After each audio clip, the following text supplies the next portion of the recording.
Well, what do you know? Another Wednesday. This time we're going to be doing a, what is this, 800 plus historical costume reference pictures. Part 1, there's a part 2, where's part 2? This will be fun for y'all concept artists or illustrators or whatever. Improve that mental library. Let's take a look at these photos.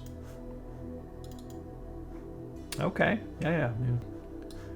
Very studio professional. Got the 360 turnarounds. I can imagine these being in some Craig Mullins style paintings, like for Age of Empires or Assassin's Creed. Great!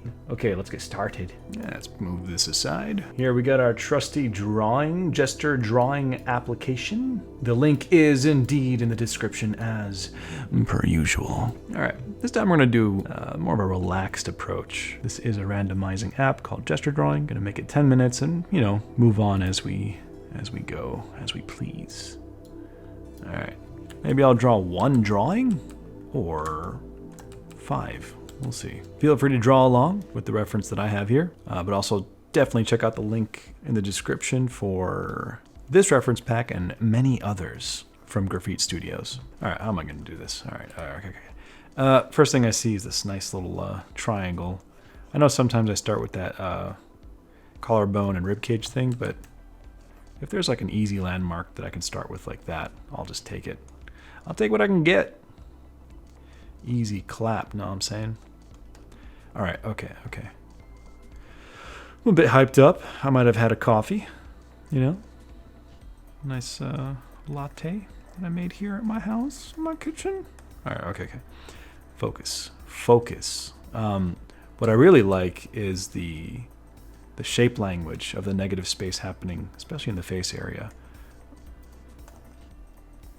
Right, easy triangle here.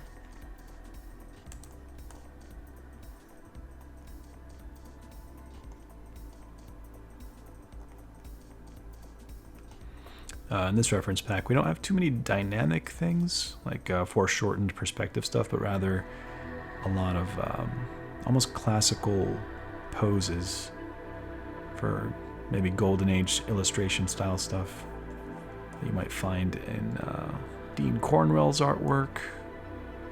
If you don't know Dean Cornwell, definitely look up that stuff. That is Dean Cornwell. Check it out. All right, so got another triangle here. So there's 2 of them. So there's a negative space triangle here, and then the dark shapes over here on that furry, fuzzy jacket thing. So let's just lay in that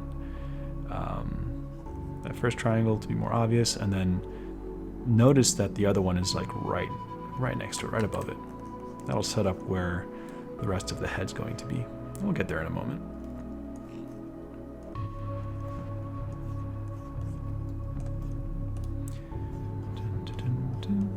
Interesting coat. Got these furball things at the ends here.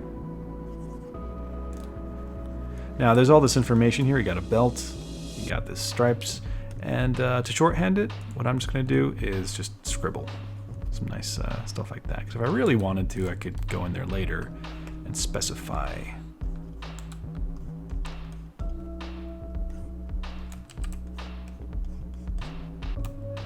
All right.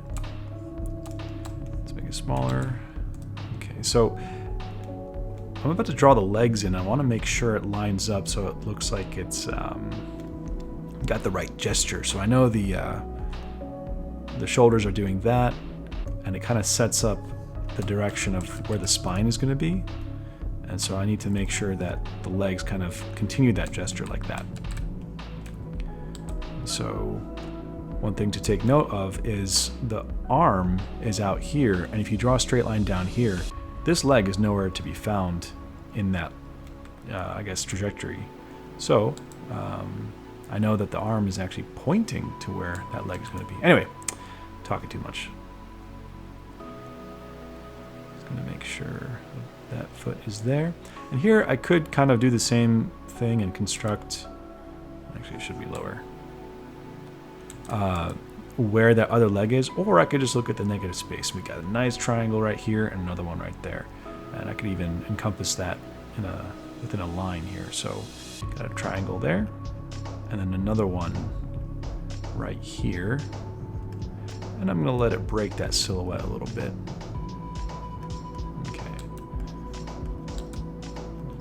correct that shoe a little bit.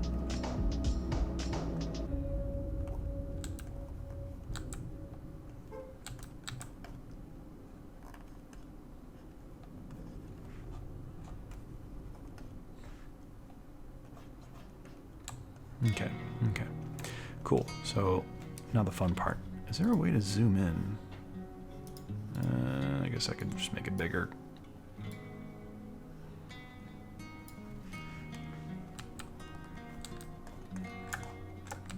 Alright, so I need the placement of the head. So we put this triangle here earlier as representing that dark one, which gives us kind of a bottom area of where that beard is. And then we can also put in this triangle there.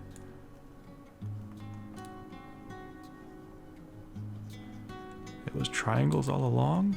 Yo, always has been.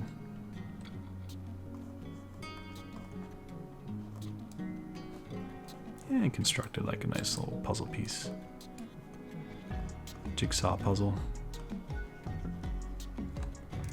The more you practice finding shapes and seeing how they relate to each other and getting those to be as accurate as you can, you know, slowly, you'll be able to be much quicker at constructing those relationships.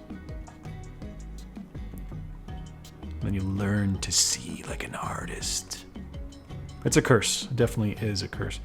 After learning and studying shape design, I can't watch movies without just like noticing shapes. Like, oh yeah, they use a triangle here to frame the composition and the arm, blah, blah, blah, blah.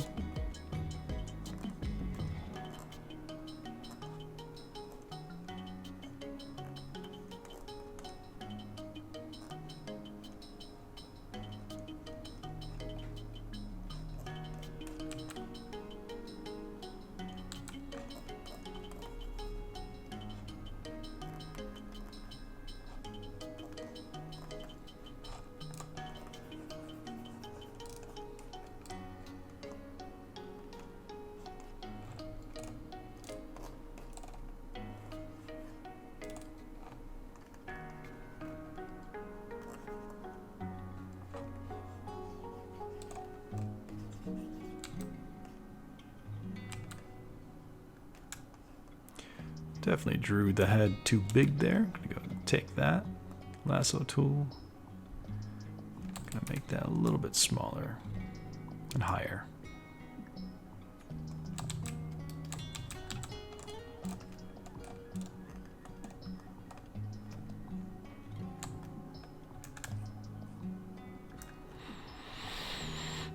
As per usual, my disclaimer is that I'm not trying to be too accurate, but rather gestural, interpretive, having fun with it.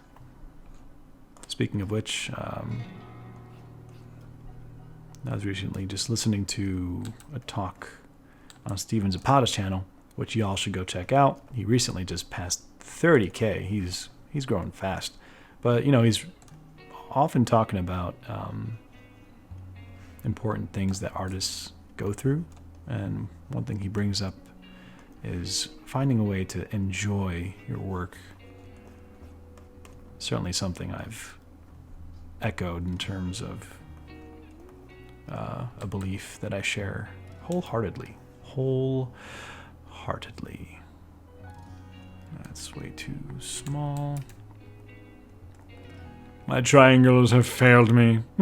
Gods, remove them. But sir, they're just shapes. They're not people. Take them away.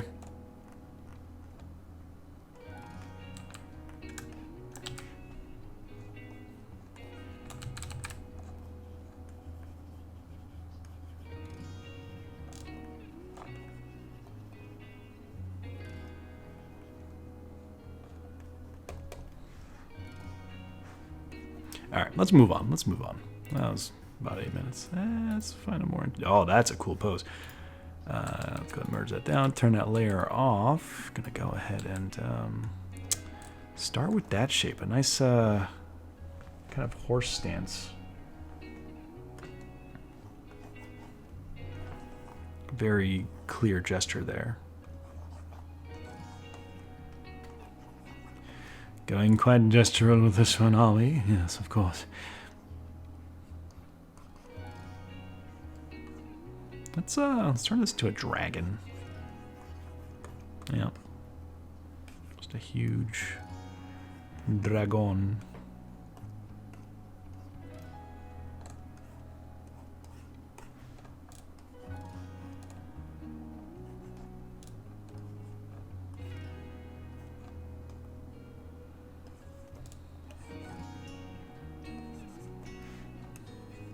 Okay.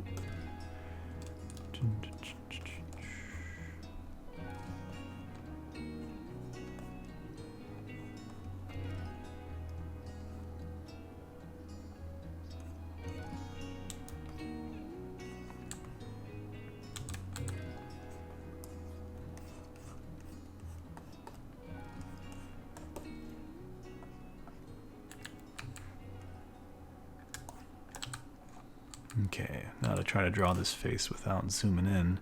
So my technique here would be just to kind of squint and look at those major shapes.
All right, cool. Let's go next. Love that. It's you know, the speaking while drawing. The common trope in a lot of concept art is you have the guy in the foreground with the spear. What's great about this is that it offers so much more alternatives for a spear guy. You have these nice, interesting shapes that you can kind of use for your foreground elements. I'll show you momentarily what I mean if I was to put this in a composition.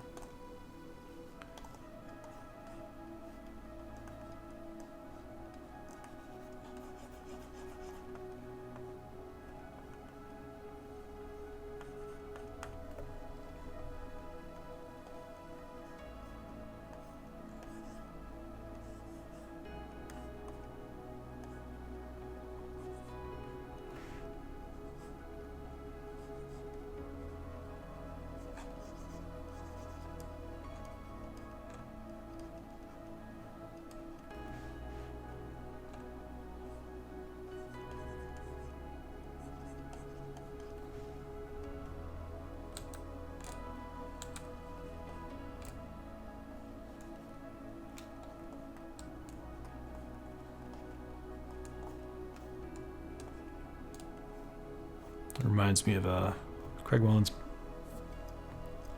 Mullins piece he did for Age of Empires. I think it was for Age of Empires, but there's a beautiful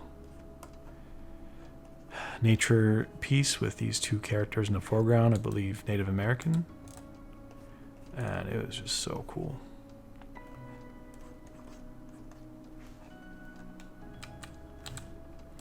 Just going to put a quick triangle here to represent the eye socket for forehead there and then nose there. And just by doing that, our minds kind of complete the picture, and we know that there's a face underneath in there. Although, it looks kind of like he's shrugging a bit. Let's take this and make it bigger, move it up a little bit.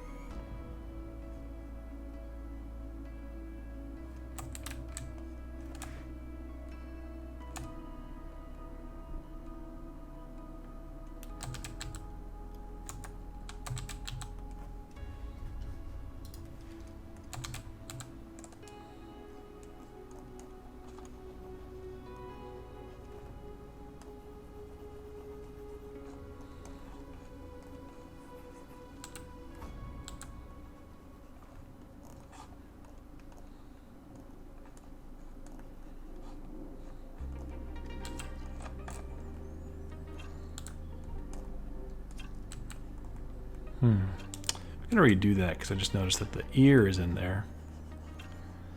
Maybe it needs to be more of a triangle, a bigger triangle. All right, so the ear fits into there. Sneak in that triangle of the eye, forehead, nose. We don't see the tip of the nose.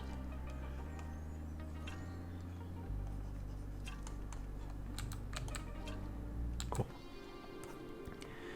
That's good enough for me.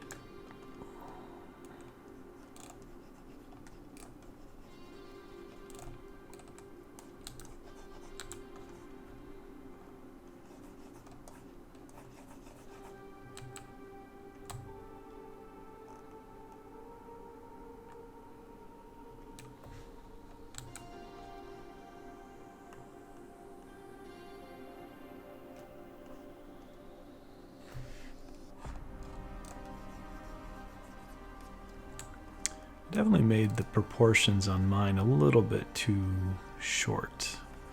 I think he's more heads tall in the reference, and I made this more like a dwarf kind of, or a halfling kind of proportion, which is fine.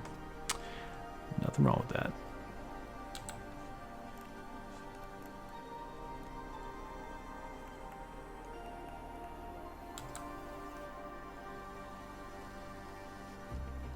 Alright, so let's say we wanted to turn that into a painting. Well, normally if you have like, let me just pause this. If you have like a concept art piece, you have like a dude in the foreground, you got the head, and And he's holding a spear. Always a spear. I believe there's actually a blog called Journey of the Stick Salesman. It just has all these pictures or concept art paintings of like this, or not this guy, but like a character in the foreground with a spear. You know, like right there, or even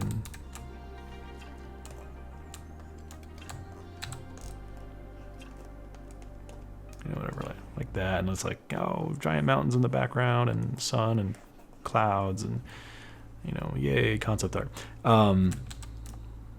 But with something like this, it offers the opportunity to play with the shapes that you have here. Yeah, this whole top half is way too low. Maybe that's why it looks like he's shrugging. Like these things should be above the knee there. Anyway, that's fine. We embrace our mistakes here.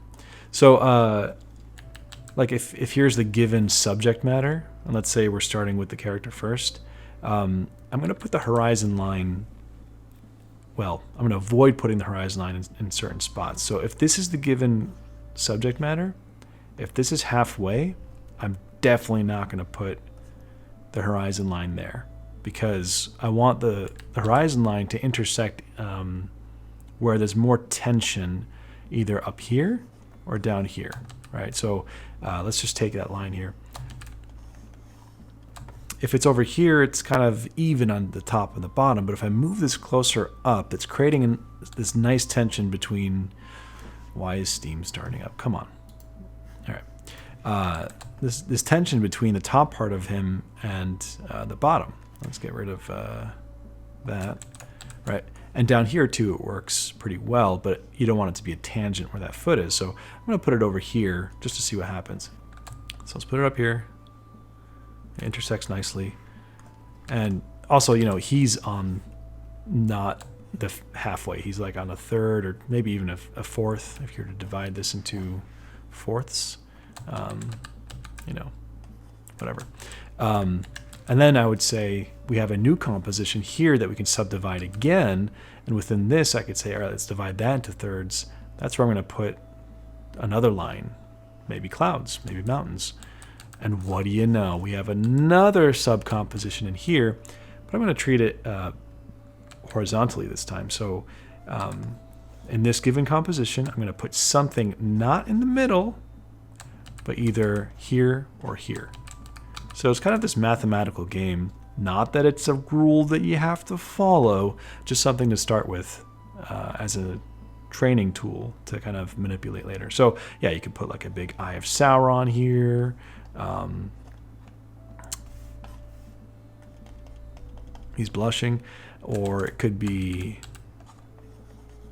a big moon, or even bigger moon by cropping it. Whenever you crop something, by the way, let's say you have a dragon.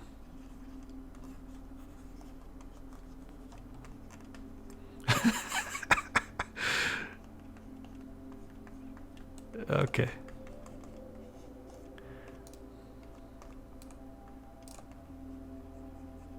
All right, let's say you have a dragon. It's one thing if you want to make it look big by putting it in the background, maybe put some atmospheric perspective. But if you make it bigger, that works too. But the thing that'll really make it feel bigger is if you crop it, because we naturally want to like get a full view of something, and if we can't see it, then it's probably bigger and we have to look up. So psychologically, blah, blah, blah, blah, blah. If you crop it, it'll look and feel like it's bigger as opposed to it being within the frame. Screw it. Let's just make this into a painting. All right, so yeah, we could put a moon there or something. Although the problem here is that it's kind of symmetrical. Like if I flip this over against the middle, it's going to line up with that. So it's kind of a bit too even. I might actually put something here, maybe put the moon there on this third, so that it's not a symmetrical composition. Because you can imagine that that's a circle for the head, and just having another one over here on this side is too even, unless you want to. That's fine. Now I'm going to put some nice shapes for the potential rocks. Maybe some little plants.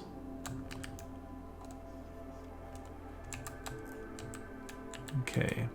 So now we have this new sub-composition that we can divide into something. So if this is our horizon line, we can sort of, you know, make things look like they're far away by taking them and repeating them into the distance.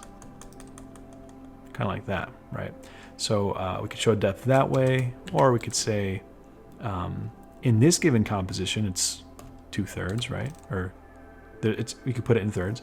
You could take that 2/3 mark over here and say, okay, that's going to be the first chunk of our landscape. And then you take it again in this new composition and subdivide that into thirds and pick that 2/3. And you can keep going pretty much infinitely, technically, if you're being mathematical about it. And then you just keep subdividing that way as markers of where you're going to put stuff. We could even just get rid of that. Now these could just be clouds. They could be armies of people or whatever. It could be ocean waves. It could be mountains. It could be an army of red pandas coming at you. It could be anything. So let's go ahead and put some value real quick, because I guess this is going to turn into a painting. I'm picking any random color. Like you might wonder, like, okay, well, what color do you start with? You can start with anything and kind of move on from there, as long as it's just a value that you can push either brighter or darker, right? So if I started with a color like this, it's too bright. I want to be able to go either darker or brighter from the starting point. So what I can do here is just start painting some values and, you know, alternate a little bit. Kind of zoom out.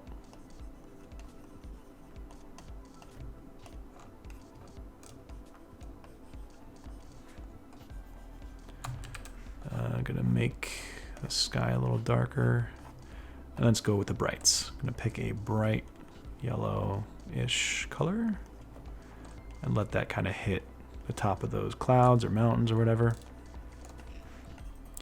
And since this is where we want to look, I'm going to put some contrast there, some nice brights against the darks of the clothing. And in the background here, I want him to stand out as a silhouette, so I'm going to make it brighter behind him here.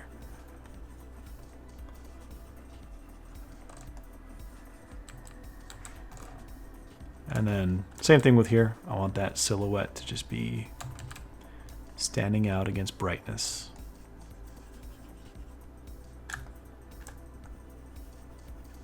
Rather quickly, you can come up with a composition just by using a bit of math.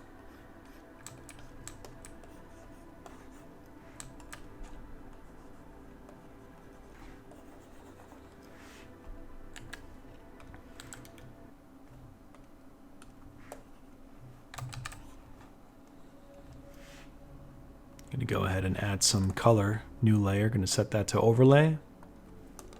Just let that fill in everywhere so it's kind of harmonized everywhere. Going to make it warmer in the foreground, a bit of red, a bit of orange. Lower that opacity down. Okay.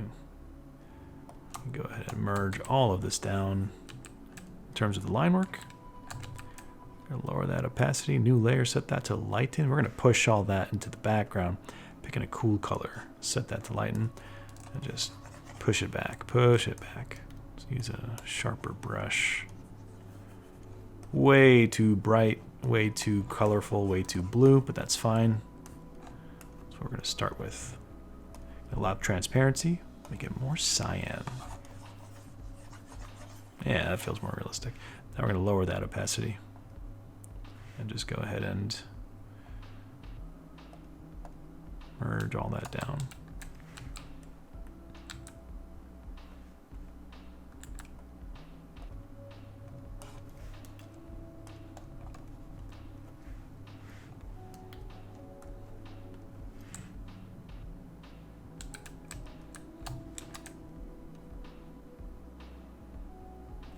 levels adjustment to make the values feel a little bit more realistic and contrasty. You can use a mask and erase out in certain areas to bring back the brightness.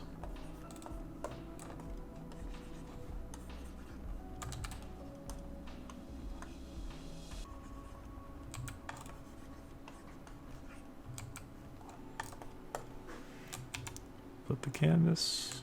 Sure.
Yay, look, I made a concept art. Yay, woo.